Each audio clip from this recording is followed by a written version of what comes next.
En un barco de migrantes que llegó desde Tuán, vino a Sevilla una tarde el morito Alibaba, Alibaba, Alibaba, Alibaba, Alibaba, Alibaba, Alibaba, Alibaba, Alibaba.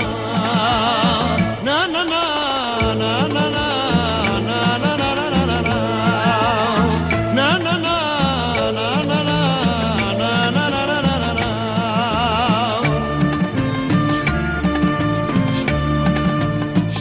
Un harén con 7 moras se dejaba ya en su tierra. El sultán hubiera sido de quedarse en Tetuán, pero todo lo dejaba por venirse a nuestra España y enredarse en las pestañas de una española juzgada. Alibaba, Alibaba, Alibaba, Alibaba, Alibaba, Alibaba, Alibaba, Alibaba.